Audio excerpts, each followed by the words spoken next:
தாவேக தலைவர் விஜய் அவர்கள் ஆட்சி அமைப்பாரா அமைக்க மாட்டாரா? ஆளுநர் அவரை ஆட்சி அமைக்க விடாமல் தடுக்கிறாரா? எதிர்க்கட்சிகள் சொல்வதை போல, குறிப்பாக திருமாவளவன் மற்றும் கம்யூனிஸ்ட் சொல்வதை போல மத்திய பாஜக, அதாவது மோடி அவர்களும் அமித்ஷா அவர்களும் விஜய் அவர்கள் முதல்வராவதை தடுக்கிறார்களா? காங்கிரஸ் போராடுவதற்கான காரணம் ஏதாவது இருக்கிறதா? என்ன நடந்துட்டு இருக்கு முழுசா பார்த்துடலாமா? பார்த்துடுவோம்.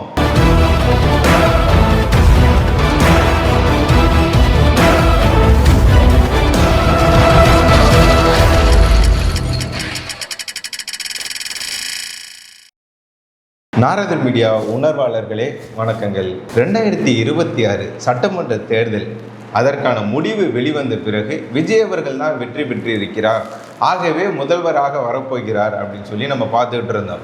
ஆனால் அதில் ஒரு சின்ன ட்விஸ்ட் நடந்திருக்கு. என்ன அப்படின்னா, டிவிகே கட்சி என்பது 108 இடங்கள் வெற்றி பெற்று இருக்கிறது.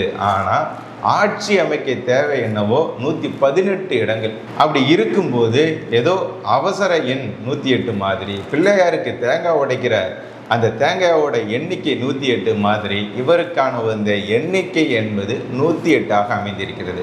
இதை நம்ம எப்படி பார்க்குறோம் அப்படின்னா, விஜய் அவர்கள் 108 இடங்கள் வந்து விட்டோம், ஆகையால் எங்களை ஆட்சி அமைக்க நீங்கள் கூப்பிடணும் அப்படின்னு சொல்லி ஆளுநரை போய் சந்திக்கிறார். ஆளுநர் சொல்கிறார், 108 இடங்கள் வந்திருக்கலாம் சரிதான்ப்பா, ஆனால் 118 இடங்கள் ஆட்சி அமைக்க தேவை, பெரும்பான்மை தேவை அப்படின்னு சொல்லி கேட்கும்போது இவர் ஓகே, நான் போயிட்டு திரும்ப 118 இடங்களுக்கான எம்எல்ஏக்கள் கையெழுத்து வாங்கிட்டு நான் வரேன், கூட்டணி அமைத்து விட்டு வருகிறேன் அப்படின்னு சொல்லிட்டு போனவர் திரும்பவும் என்ன பண்ணிட்டாருன்னா, காங்கிரஸ் கூட கூட்டணி வச்சுட்டு ஏற்கனவே 108 ஒரு 5 113 இடங்களை சேர்த்துக்கிட்டு திரும்பவும் போய் பார்க்குறாரு.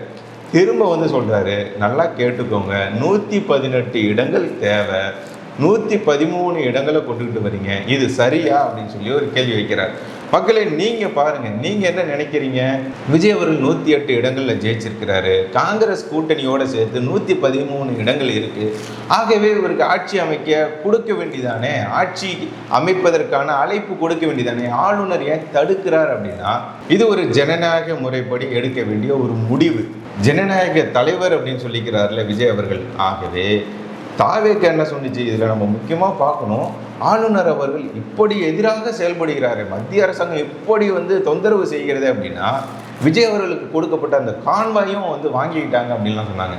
ஆனால் தாவேக கட்சியில் இருக்கக்கூடிய இப்போது எம்எல்ஏவாக இருக்கக்கூடிய நிர்மல் குமார் அவர்கள் தெளிவாக சொல்லியிருந்தார், விஜய் அவர்கள் தான் மக்களுக்கு தொந்தரவு கொடுக்குற மாதிரி இந்த கான்வாய்ன்றது இப்போ வேணாம், நான் தேவைப்படும் போது திரும்ப கூப்பிட்டுக்கிறேன் அப்படின்னு சொல்லிட்டு விஜய் அவர்கள் தனியாகவே விஜய் அவருடைய வீட்டுக்கு வந்ததாக அவருடைய கட்சியில் உள்ள முக்கிய நிர்வாகியே சொல்லியிருந்தார்.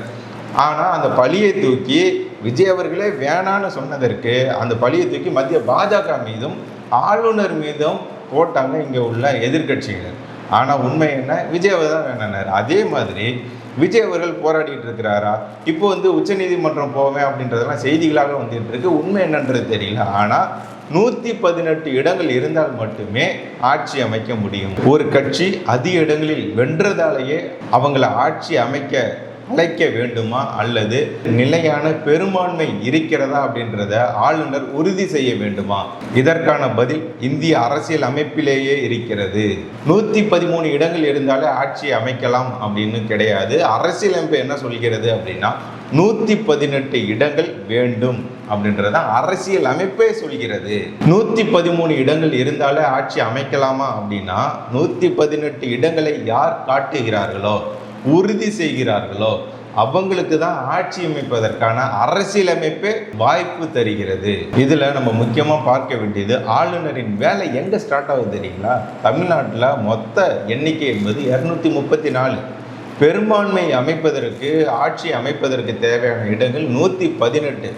ஒரு கட்சி 107 108 இடங்களோ வெற்றி பெற்றால் உடனே அவங்க தனி பெரும்பான்மையா அப்படின்னா இல்லை. இங்கே தான் ஆளுநர் அவர்களின் வேலை தேவையே அதிகரிக்கிறது. நாங்கள் 107 இடங்களில் வெற்றி பெற்று விட்டோம், அதனால் நாங்கள் ஆட்சி அமைப்போம் அப்படின்னு சொல்கிறது ஒரு விஷயம். எங்களிடம் 118 எம்எல்ஏக்களின் ஆதரவு இருக்கிறது அப்படின்றது நிரூபிக்கிறது வேறொரு விஷயம்.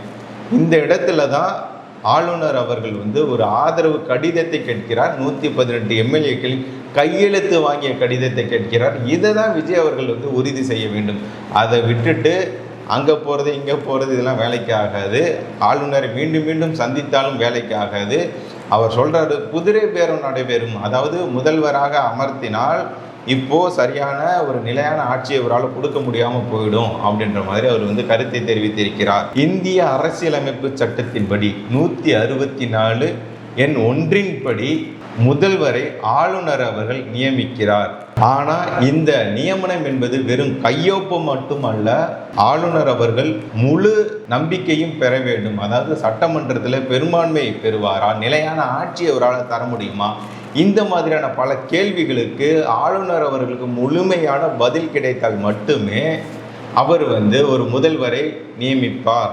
இதில் சில எதிர்கட்சிகள், அதாவது முன்னாடி சொன்ன மாதிரி தான் இந்த திருமா, கம்யூனிஸ்ட் போன்ற கட்சிகள்லாம், காங்கிரஸ் போன்ற கட்சிகள்லாம் என்ன சொல்கிறாங்க, சிங்கிள் லார்ஜஸ்ட் பார்ட்டியை வந்து கூப்பிடணும், யார் வந்து அதிக இடங்களை வெற்றி பெற்று இருக்கிறார்கள் அவர்களை அழைக்க வேண்டும் அப்படின்னு சொல்கிறாங்க. அப்படி எங்கேயுமே அரசியல் அமைப்பில் இல்லை. இதிலிருந்து நமக்கு என்ன தெரியுது, 118 எண்கள், அதாவது 118 எம்எல்ஏக்களின் ஆதரவு இருந்தால் மட்டுமே ஆட்சி அமைக்க முடியும், அவர்களை வந்து ஆட்சி அமைக்க கோர முடியும், அழைப்பு விடுக்க முடியும் அப்படின்றது கூட்டணியாக இருந்தாலும் சரி 118 எண் தேவை என்பதை உறுதி செய்திருக்கிறது அரசியல் அமைப்பு.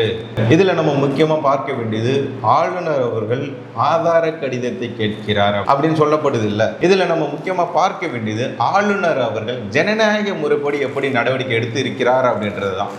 இப்போது அதிக இடங்களில் வெற்றி பெற்றதால் பெரும்பான்மை இல்லாத போதும் ஆட்சி அமைக்க சொன்னால், ஆட்சி அமைத்தால் என்ன நடக்கும், எம்எல்ஏக்களை எப்படிலாம் கவரலாம் அப்படின்ற முயற்சியில் ஈடுபடுவாங்க.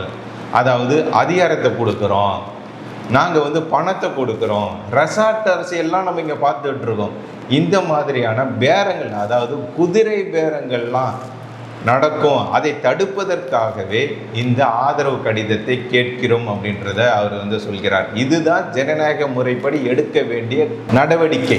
இது தொடர்பாக கூட சுப்ரீம் கோர்ட்டில் ஒரு தீர்ப்பு வந்தது. அதாவது ரமேஸ்வர் பிரசாத் கேஸில் என்ன நடந்தது அப்படின்னா, ஒரு நிலையான ஆட்சியை பெரும்பான்மையாக அமைக்கக்கூடிய ஒரு ஆட்சியை, உறுதி செய்யக்கூடிய ஆட்சியை யார் அமைக்கிறாங்களோ அதை மதிப்பிடுவதற்கான அதிகாரம் ஆளுநருக்கு உள்ளது.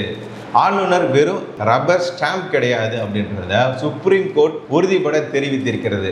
ஆளுநர் தான் முடிவெடுப்பார் யார் ஆட்சி அமைக்கணும் அப்படின்றத. யாருக்கு அதிகப்படியான கூட்டணி வைத்தாலும் கூட, யாருக்கு அதிகப்படியான உறுதியான பெரும்பான்மை கிடைத்து இருக்கிறதோ அவரை முதல்வராக ஆட்சி அமைக்க அழைப்பு விடுக்க ஆளுநருக்கு அதிகாரம் இருக்கிறது. இதுல எதிர்கட்சிகள் ஒன்று பேசுவாங்க, எஸ்ஆர் பொம்மை வழக்கை பற்றி பேசிட்டு இருக்காங்க. அது வந்து ஆட்சி கலைப்பது பற்றியது, ஒரு முதல்வரை உருவாக்குவது பற்றியதே கிடையாது. இதுல ஃப்ளோ டெஸ்ட் தான் முக்கியமாங்க. ஆமா, ஃப்ளோ டெஸ்ட் தான் முக்கியம். ஆனா ஆளுநரின் முதல் கடமை என்ன, யாரை ஆட்சி அமைக்க அழைப்பு விடுக்கணும், யாருக்கு யாரால உண்மையான உறுதியான ஆட்சி கொடுக்க முடியும், யாருக்கு பெரும்பான்மை இருக்கிறது அப்படின்றதெல்லாம் பார்த்து தான், ஆராய்ந்து தான் ஒரு ஆளுநர் அழைப்பு விடுப்பார். இதுல எஸ்ஆர் பொம்மை வழக்கு என்பது ஆட்சி கலைப்பது பற்றியது, ஒரு முதல்வரை உருவாக்குவது பற்றியது கிடையவே கிடையாது. இதில் சில எடுத்துக்காட்டுகளை சொல்கிறேன். 2004 கர்நாடகாவில் சிங்கிள் லார்ஜஸ்ட் பார்ட்டியாக பிஜேபி வந்தது. ஆனால் அது ஆட்சி அமைக்கலை. காங்கிரஸ் வந்து இதை விட கம்மியான எண்ணிக்கையில் வந்திருந்தாலும் கூட, அதாவது காங்கிரஸுக்கு 65 இடங்களும் ஜேடிஎஸ் 50 இடங்களையும் பெற்றன. ஆனாலும் கூட சிங்கிள் லார்ஜஸ்ட் பார்ட்டியான பாஜக 79 இடங்களை வெற்றி பெற்றும் கூட இந்த காங்கிரஸும் ஜேடிஎஸ் கூட்டணியும் ஆட்சி அமைத்தது. இவங்க 2 பேரும் கூட்டணி அமைத்ததனால் சிங்கிள் லார்ஜ் பார்ட்டியாக இருக்கக்கூடிய பிஜேபியை விட இவங்களுக்கு அதிகப்படியான எண்ணிக்கை கிடைத்தது. அதனால் பிஜேபி அங்கே ஆட்சி அமைக்கலை, கூட்டணி ஆட்சி தான் அங்கே அமைந்தது 2004. அது மட்டும் இல்லை, கர்நாடகாவில் 2008 நீங்கள் பார்த்தீங்கன்னா 224 உறுப்பினர்களை கொண்ட அந்த அவையில் பெரும்பான்மைக்கு தேவை என்பது 113 இடங்கள். இதில் பாஜக 110 இடங்களில் வந்து வெற்றி, காங்கிரஸ் வந்து 80 இடங்களில் வெற்றி, அது மட்டும் இல்லாமல் ஜேடிஎஸ் வந்து 20 இடங்களில் வெற்றி. ஆனால் ஆட்சி அமைக்கிறதுக்கு 113 இடங்கள் தேவை. ஆனால் பாஜக கிட்ட இருக்கிறது 110 இடங்கள் தான். உடனே அங்கே இருந்த சிறு சிறு கட்சிகளெல்லாம் கூப்பிட்டு கூட்டணி வைத்தது பாஜக எடியூரப்பா தலைமையில் அங்கே கூட்டணி வைக்கப்பட்டது. அதனால் அவங்க வந்து ஆட்சி அமைச்சாங்க. ஆளுநர் அவர்கள் வந்து அப்போது பாஜகவிற்கு அழைப்பை விடுத்தார். ஆகவே நம்ம என்ன பார்க்கணும் அப்படின்னா, எண்ணிக்கை முக்கியம் அல்ல. அதாவது வந்து தனி கட்சியாக நாங்கள் 107 இடங்கள் வந்து விட்டோம், அதனால் நாங்கள் ஆட்சி அமைப்போம், எங்களை ஆட்சி அமைக்க கூப்பிடுங்க அப்படின்னா கூப்பிட மாட்டார். யாருக்கு 118 இடங்கள் கூட்டணி வைத்தாலும் 118 எம்எல்ஏக்கள் யாருக்கு ஆதரவு தெரிவிக்கிறார்களோ அவர் தான் உண்மையான நிலையான ஆட்சி கொடுப்பார் என்பதால் அவங்களுக்கு தான் வந்து அழைப்பு போகும். ஏன் இதில் அடுத்ததாக நீங்கள் பாருங்கள், கர்நாடகாவில் 2018 பிஜேபி தான் முதலில் ஆட்சி அமைக்க அழைக்கப்பட்டது. ஆனாலும் இவங்களால பெரும்பான்மையை நிரூபிக்க முடியவில்லை என்பதால் வேறு ஒரு கட்சி ஆட்சி அமைத்தது.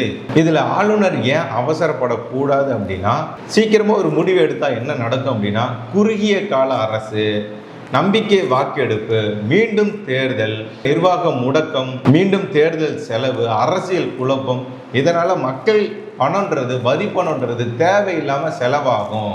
அதனால் ஆளுநர் யாருக்கு பெரும்பான்மை இருக்கிறது, யாரால உண்மையான நிலையான ஆட்சி கொடுக்க முடியுமோ அவருக்கு தான் அழைப்பு விடுப்பார். அதனால் நிலையான அரசை உருவாக்குவது ஆளுநரின் முக்கியமான கடமை. அதனால் அவசரப்படவே கூடாது.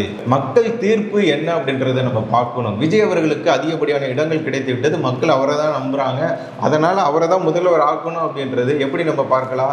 107 இடங்கள், அதாவது 108 இடங்கள் அவர் 2 தொகுதியில் நின்று ஜெயிச்சிருக்கிறார். ஒரு தொகுதி அவர் வந்து ராஜினாமா செய்யணும். அப்போ 107 தொகுதி தான். அப்படி இருக்கும்போது விஜய் அவர்களுக்கு இத்தனை இடங்கள் கிடைத்திருக்கிறது, திமுகவிற்கு சில இடங்கள் கிடைத்திருக்கிறது, அதிமுகவுக்கு சில இடங்கள் கிடைத்திருக்கிறது.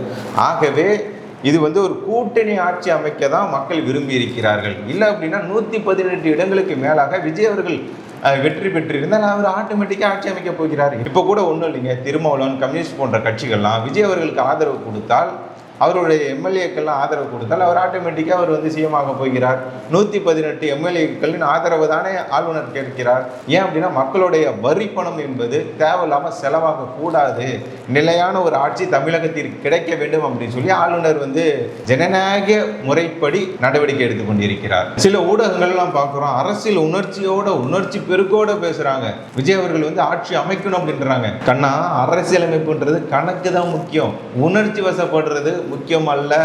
இங்கு எண்ணிக்கை தான் முக்கியம். 118க்கு குறைஞ்சி 117 அப்படின்னு காட்டினா கூட அது செல்லாது. 118 கணக்கு தான் முக்கியம். சில விவாதங்கள்லாம் நம்ம பார்க்கிறோம், அரசியல் உணர்ச்சி வசப்பட்டு பேசுறாங்க. அவர் வந்து ஆட்சி அமைக்கணும், ஆளுநர் இதை தடுக்கக்கூடாது, ஆளுநர் இதை தடுக்கவில்லை. 118 எம்எல்ஏக்கள் ஆதரவோடு இவர் போய் நின்னாரு. இல்லை நீங்கள் வந்து ஆட்சி அமைக்க முடியாதுன்னு இவர் சொன்னாரா? இல்லையே. அவர் 118 எம்எல்ஏக்களின் ஆதரவை நீங்கள் கொண்டுட்டு வாங்க, இதை நிரூபிங்க அப்படின்னு தானே சொல்கிறாரு. வேறு ஏதாவது சொன்னாரா? விஜய் அவர்களை பிடிக்க, ஏதாவது மூஞ்ச பார்த்தாலே எனக்கு பிடிக்கல, அவர் பேரை கேட்டாலே எனக்கு பிடிக்கல, எனக்கு மத்திய அரசாங்கம் உத்தரவு போட்டிருக்கு, இதெல்லாமா பேசிகிட்டு இருக்காரு? இல்லையே. தமிழ்நாட்டின் மக்களின் வரி பணம் வீணாக செலவிடக்கூடாது, நிலையான ஆட்சி அமையணும், இந்த அரசு முடங்குவது, அரசியலில் வந்து குழப்பத்தை ஏற்படுத்துவது, இதெல்லாம் இருக்கக்கூடாது அப்படின்னு சொல்லி ஆளுநர் அவர்கள் விருப்பப்படுகிறார். இது ஜனநாயக முறைப்படி நடந்துகிட்டு இருக்கக்கூடிய நடவடிக்கை. எண்ணிக்கையே இல்லாமல் ஆட்சி அமைக்க அதிகாரம் கேட்பது இது வந்து ஜனநாயகம் இல்லை, அரசியல் அழுத்தம். சிங்கிள் லார்ஜஸ்ட் பார்ட்டி என்பது அரசியல் வார்த்தை, மெஜாரிட்டி என்பதே அரசியல் அமைப்பு. ஆகவே 117 இருந்தாலும் ஆட்சி அமைக்க முடியாது, 118 இருக்க வேண்டும். ஆளுநர் கேட்பது பதவி கிடையாது, ஆதாரத்தை கேட்கிறார். இதில் நம்ம முக்கியமாக பார்க்க வேண்டியது ஆளுநர் அவர்களின் கடமை. அவர் வந்து ஒருத்தரை மகிழ்விப்பதற்காக அவர் ஆளுநராக இல்லை, அரசியலமைப்பை நடைமுறைப்படுத்த, அரசியலமைப்பை காப்பாற்றுவதற்காகவே ஆளுநர் அவர்கள் இருக்கிறார். 118 இடங்கள் இல்லாமல் இவர்கள் வந்து ஆட்சி அமைக்க கேட்பது அரசியல் முறைப்படி அது சரியாக இருக்கலாம், ஆனால் ஜனநாயக முறைப்படி அது வந்து ஆபத்து. ஆகவே ஆளுநர் அவர்களுடைய செயல் சரியாகவே இருக்கிறது. ஆதரவு கடிதங்களை கேட்பது, பெரும்பான்மையை உறுதி செய்வது, பொறுமையாக அவசரப்படாமல் முடிவெடுப்பது, இதெல்லாம் இப்போது இருக்கக்கூடிய ஆளுநர் சரிவரவே செய்கிறார். ஆகவே எதிர்க்கட்சிகள் அரசியல் செய்யாமல் அரசியலமைப்பை காப்பாற்றுவதற்கு, நிலையான ஆட்சி கொடுப்பதற்கு முடிஞ்சா உங்களுடைய ஆதரவை விஜய்க்கு தந்து, சும்மா வாய் வழியா ஆதரவு கொடுத்து ஏமாத்தாம, பாஜக மீது பழிய போடாம, உண்மையான எம்எல்ஏக்களின் ஆதரவை கொடுத்து, 118க்கு மேலான எம்எல்ஏக்களின் ஆதரவை கொடுத்து விஜய் அவர்களை முதல்வராக நீங்க கொண்டுட்டு வந்தா எங்களுக்கும் சந்தோஷம்தான். ஏன் நீங்கள் அவருக்கு ஆதரவு கொடுக்காம ஆளுநர் மேலே பழி போடுறீங்க அப்படின்னா, எப்பவும் போல ஆளுநரை எதிர்த்து அரசியல் செய்வது, மத்திய பாஜகவை எதிர்த்து அரசியல் செய்வது, இதுதான் இங்கே இருக்கக்கூடிய மனநிலை. உண்மையான அரசியலமைப்பு தெரியாமல் பேசினால் என்ன செய்வது? அரசியல் பண்ணாமல் உண்மையான அரசியலமைப்பை மதித்து நடங்கள். ஆளுநர் செய்வது சரியான நடவடிக்கை. இதுதான் தமிழ்நாட்டிற்கும் தேவை. இல்லை அப்படின்னா அரசியலமைப்புக்கே ஆபத்து வந்துவிடும். நன்றி.